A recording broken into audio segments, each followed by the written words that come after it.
Sonny Gray has been traded to the Boston Red Sox in exchange for Richard Fitts and Brandon Clarke. This is a pretty big trade. The Red Sox add another frontline starter to this rotation, a team that has World Series aspirations. We're going to talk about it from both sides, not just the Red Sox, but also what the Cardinals got back. Make sure you're subscribed to the Windup. When we hit 10,000 subscribers, we're giving away a signed MLB jersey. So make sure you're here not only just for the content, but hey, might get a free jersey as well.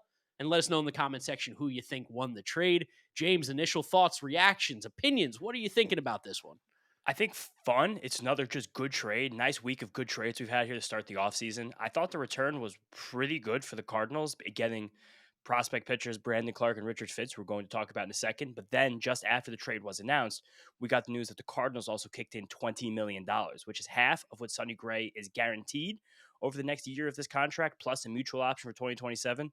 So I think that's a good idea. If you're a Cardinals fan watching this right now and you're upset the teardown's beginning, be happy that your ownership is willing to spend money to get potentially impact prospects and guys who have legitimately high potential, especially in the big prospect that got Brandon Clarke. Yeah, I think this is a good move from both sides. I said it in For my sure. video on my channel. Like, we are seeing some legitimately fair trades right now, and that's probably just executives around the league also getting smarter all across baseball. Heim Bloom finally taking over in St. Louis, and it's hilarious that the first big move that he makes is with his former team, the Boston Red Sox, and he gets guys that he brought into this organization in Richard Fitts and Brandon Clarke. So, Not Clarke. I think Clarke was a 2024 draftee. oh, Clark's an old guy. Okay, I He's a wasn't sure. JUCO guy.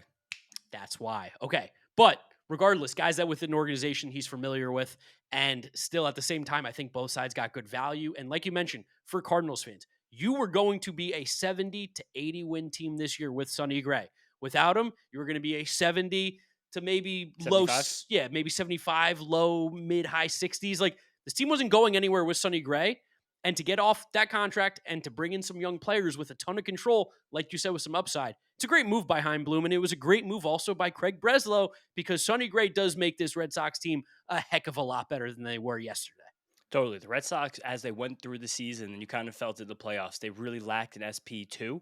I don't know if this version of Sonny Gray is exactly an SP2, especially not in Fenway Park, but he's much closer to it than anything they had. And again, with the $20 million being paid down, Sonny Gray this year is only going to count for $20 million against luxury tax. For $21 million, the type of pitchers who make that money, it's a very fair mid-rotation starter. And you probably get this. I don't know. It's funny to think about Sonny Gray. You and I argue a lot about how good of a pitcher Sonny Gray still is, because the home run rate's bad. The ERA's been bad for a few years. He's 36 years old. He doesn't throw very hard anymore. Also, last year, seventh highest strikeout minus walk rate in the league. Still has tons of different pitches, especially a lot of different good breaking pitches. Lots of weapons for hitters from both sides of the plate. It's still a very fun profile, and one that I think can be, again, an SP2, SP3 in a full major league season. Yeah, I'm interested to see what tweaks the Red Sox make to Sonny Gray's arsenal, because it's very obvious. Stop throwing the fastball. The fastball is bad. The fastball gets smoked. It got crushed last year. Opponents hit 370 on that fastball, and it was most thrown pitch. That's probably automatically just an easy adjustment for the Red Sox to make with Sonny Gray, and he probably goes back to being a much better pitcher than he was, especially because he still gets the chase. He still relatively gets a swing and miss, like you said. The K to walk ratio, I think, was 7th in Major League Baseball. Like, there are still good guts inside of Sonny Gray. It's probably just now that because he's 36, 37 years old, making those slight tweaks, like he can't get away with a 90-mile-an-hour fastball anymore. It just doesn't work in baseball, especially in Fenway Park. That's terrifying. No, and at this point, Sonny doesn't even throw that pitch much against right-handed batters. Last year, he threw the cutter and the sinker much more than the fastball. The sinker, he almost threw twice as much against righties than the fastball, which I think is good because his sweeper is still so elite that against righties, sinker, sweeper, cutter, you could figure it out. But it's a problem is against lefties, he still has not found enough comfort. I mean, you shouldn't be throwing the sinker against them, especially not with that cutter against them, which I think that would be the tweak to watch out for. More cutters for Sonny The Gray problem is the against cutter lefties. got smacked last year too, though. So it might just be a Everything bad did. cutter. Yeah. True. Like last year, the fastball just to even split it versus lefties and righties, 356 batting average. Some people are like, oh, batted ball luck. Last year, Sonny Gray had one of the highest BABIPs of any pitcher in the league, batting average on balls in play. It was a 330 BABIP. Would you expect that just to go down a regular year? But That's against also funny because the Cardinals had statistically one of the best defenses in baseball last year.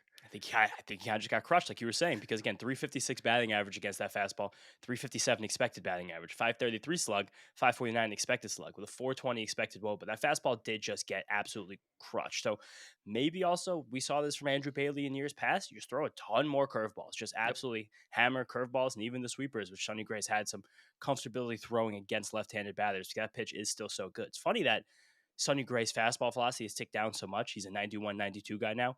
And the sweeper is still 85. The changeup is still 86. So maybe this is the Red Sox making a bet on all of that off-speed stuff and leaning into that much more. In a place like Fenway Park, where you do not want balls put in play. No, you don't want balls put in play. You don't want balls put in the air. He did have a pretty good ground ball rate last year, a little bit better than league average. So with that K rate, it probably does play better in Fenway than you would expect. But the idea that he does have a couple pitches that just get absolutely tanked would be the buyer beware, the scary part of this. But at the same time, getting Sonny Gray in this rotation, like I do think he's a very good two. I love Brian Bayo then becoming the three in this rotation when you're talking about like the semantics of building one behind Garrett Crochet. And with all the young arms that they have, it was so easy for them to move on from our boy Dick Fitts and from Brandon Clarke because they don't need those arms. This rotation is deep now, and that's something that you see successful teams do because it's a long season. So even if Sonny Gray misses a start, even if Brian Bayo misses a start, Crochet, whatever it's going to be, you have the arms that are capable now at the major league level to give you meaningful innings. It's part of the reason why you can kind of believe in the Red Sox as a legit World Series contender next year from the American League side.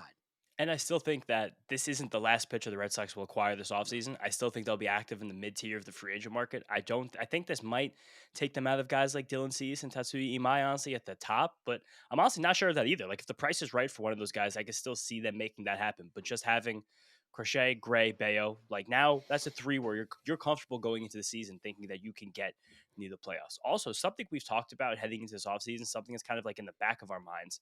This felt like a move where you mentioned not needing Richard Fitts, not caring about Brandon Clarke.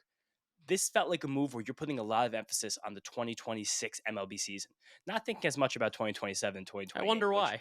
I wonder why some of these teams might be feeling that way, but it does seem like that's oddly part of this nexus because Richard Fitts still seems like a starting pitcher that had relative potential, someone that was acquired hilariously for Alex Verdugo ahead of the 2024 season. We saw Richard Fitts pitch a game in Double-A with that was Somerset Patriots, right? Against the Binghamton Mets. Yeah, Somerset Patriots versus Binghamton Mets in the championship game of the Yeah. Double-A season. And we watched him and we were like, I like him. Like he's got a really good fastball. That's awesome. That's his pitch. That fastball's electric. Definitely. That fastball is electric, and now he's added the sinker that by the end of the season for him, he was throwing a lot more, especially against right-handed batters, something that will probably be very important for him. But he's had some injury concerns. He's had some time in the bullpen. He's also a guy that, as a fly ball pitcher, with, again, that heavy fastball lives at the top of the zone. Fenway Park, not a great place for him. St. Louis, much better place for him to pitch. And I do think that as long as the health stays up and as long as he still has the sweeper, the fastball, work on that sinker, slider, I think it's just a back-end starter on the Cardinals. I honestly do. And they have control over him until 2032. Like Dick Fitts does not become a free agent, I believe, until he's 32 years old under the current contract he's with because of arbitration and control.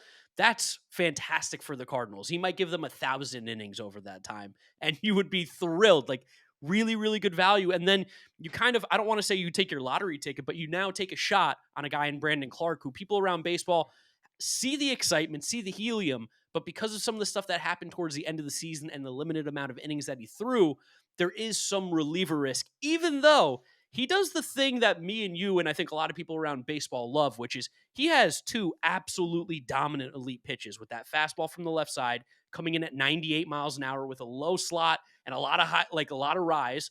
And then the slider is one of the best pitches in all of minor league baseball. Like that right there, we know you can be a major league starting pitcher with those. And if he ever gets a third pitch, wow. And it's just at that point, if you're a left-handed pitcher and you can throw 97, just that alone that's all you need. Here's a list of every single left-handed pitcher who was qualified last year with an average fastball velocity that averaged over 97 miles an hour. This is the entire list. Garrett Clevenger, Gregory Soto, Tarek Skubal, Aroldis Chapman, Mason Montgomery. 5 guys. Not Garrett Crochet. Not Garrett Crochet. Not 97. Let's see where the sinker was for Crochet. The Crochet sinker was 96. So no, no. But that's kind of what you're working with there. Left-handed pitchers do not throw that hard. It's not a thing that happens. So to get a shot in a guy in Brandon Clarke that does do that, that's nice. And this is going to be the first real challenge we're going to learn if the Cardinals can actually start developing pitchers now, because you have purely a demon in Brandon Clarke. Like you said, 97, wipeout slider, needs a changeup, doesn't have any command. He's thrown 140 innings between college and the minors. That's it. I think 40 of them last year. Those are the only professional baseball pitches that he has is 40 innings last season. And last year, he made a handful of starts before he had this like kind of blister situation. I think he had a hangnail that knocked him out of a few games. In the 20 innings before that, he had a 40% strikeout rate and ERA under 2. In the 15 innings after that, he has still a 30% strikeout rate, but ERA around 8. So it's Yeah. like there was clearly some kind of finicky thing going on there. And the Red Sox just have a lot of lottery tickets, high potential pitchers in their system. So you can trade him, especially when you're getting the money back to pay for Sonny Gray. I don't think you get Brandon Clarke if you're not kicking in $20 million. I No think shot. that, which is again how we led this off, you should be happy if you're a Cardinals fan that your ownership is willing to throw money to get more of these kind of high upside, high variance types of pitchers that you want back in a deal when you're trading a still near frontline dude. It's the signs of an organization that's moving forward and actually thinking smart when you go out and get a Richard Fitts, who gives you the control. He's kind of the safe, reliable, dependable option. And then you take your shot with Brandon Clarke, who's a stuffed demon. Like, if you believe in Chaim Bloom, I think does. I mean, he kind of a big reason why the Red Sox are pretty good right now is because of Chaim Bloom and what he did in his time in Boston. Don't tell Red Sox fans. Trading Mookie was disturbing, but we move on from that. Everything else was pretty good, and I think his hand got forced there a little bit by ownership to trade Mookie.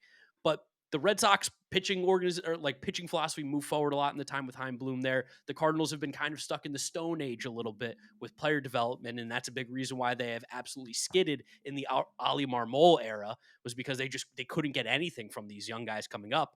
I'm really interested to see what they could do with Brandon Clarke. Like you said, it's a major, major test as to can they turn this guy into a major league starting pitcher? Because truthfully, I think at the end of the day, his floor is he will just be a disgusting left-handed reliever out of the pen. Could be the best left-handed reliever in baseball. But also, I think the ceiling is still like a legitimate near front end starting pitcher. And definitely. It's also confident by Chaim Bloom to be like, yeah, we're ready. We're ready to take this project on. Like him showing the confidence to take on this project rather than getting Richard Fitts and like maybe one of these other like top, like kind of more ready-ish back-end starters like a Hunter Dobbins. I know he's recovering from an injury too, but someone else in that ilk from the Red Sox organization. That would kind of be the old Cardinal way. You know what I mean? Like, let's get some guys that can fill in the back of his rotation. Let's try to win 84 games. Let's try to make something happen here. But that's not what they did. So again, I would be excited, happy about this. Or like Kyle Harrison, you know what I mean? Used to be a top prospect, and we saw some changes he can make. He's a lefty. Like that's the kind of thing that I think the old Cardinals would have done. And I think Richard Fitts still being a little bit underrated in this. Like Richard Fitts, you got a bunch of good breaking balls, you got 2 fastballs, the sinker's coming along. Like I think that Richard Fitts he's a fun starting pitcher and probably the best or second best nickname in baseball. And probably also one of the best or second best pitchers in that Cardinals rotation right now. Oddly enough, becomes a nice back-end fantasy baseball target for me. Richard Fitts. Definitely be targeting him in fantasy. He's going to get some innings because you look at that rotation. It's Andre Palante, Matthew Liberatore, Michael McGreevy, some random guy, and then Richard Fitts. Like they're just giving chances to anybody next year. Nick Pollock made that exact joke you just said on Twitter. He said Cardinals projected rotation: Matthew Liberatore, Andre Palante, Michael McGreevy, your uncle's barber, then I guess Richard Fitts. Nice. There we go. Hive mind. There you go. But it's like he also was injured a lot last year and he had arm stuff, but he came back and was activated for the end of the year. So you can be a little bit more confident that everything's healed up there and you're good to go with him. If you had to pick someone who won the trade, James, where you planting your flag? Definitely the Red Sox. The Red Sox needed an SP2-3, and their team trying to win a World Series. We're just saying that in terms of selling off pieces, the Cardinals did well, which is all you can ask for. Yeah, and shout out Sonny Gray. He got even more money because he waived that no-trade clause. That's why you put it in that contract. Sonny Gray is an all-time bag gather, and he's, for a guy that had a very good major league career, but not exactly a great one, not really pitched in the biggest games, I'd say, ever, or pitched well in them, he's gotten some bags. Just a little peek behind the scenes. Trying to find a picture of Sonny Gray for thumbnails is so funny because he's such a little dude that these pictures of him are it looks like the jersey's like 10 sizes too big. Yeah. It looks like he got lost and they were like, do you need help, little boy? Like the build for him is crazy. Shout out to him for being so good and so successful for as long as he is with something that you don't normally see from pitchers nowadays. No, and the guy's made $100 million in his career. Fuck yeah. Let's go, Sonny Gray. For being 5'10". First round pick, of course, but love the idea of him being able to absolutely crush the Yankees possibly this upcoming season. We know how much he hated playing for that organization. Would be cool to see him just mow down that lineup. Would be cool. But also, I think that he might not be the best fit for pitching in Yankee Stadium, like we know. I don't think so. Yeah, he definitely fly ball guy. You're saying not great there. But again, lots of strikeouts, no walks. Like that's what you want if you're any team, especially a team like the Red Sox. You want to suppress contact. I think Sonny Gray has a nice 3.68 ERA season coming in. Ooh, nice. I like that call. And he's got I think he has the 17th most innings pitched in the top 20 since Yeah, 2022. 180 innings is huge. He always gets nicked and knacked, but he always finds a way to at least pitch most of the season, which is more than you can say for most pitchers in the league right now. He'll have a stretch in the summer where he'll be absolutely dominant for a good 60 inning sample. And then he'll have a stretch in August where he gets lit on fire too Yeah. for 3 straight starts, guaranteed. We'll see. I hope you guys enjoyed what we did over here. If you want to see more of this reaction stuff, make sure you do subscribe to the Windup. Drop a like on the video. Let us know in the comment section who you think won the trade. You can follow James on social media at James Chiano. I'm Giraffe Neck Mark. Thank you guys for watching. We'll catch you all on the next one. Peace out.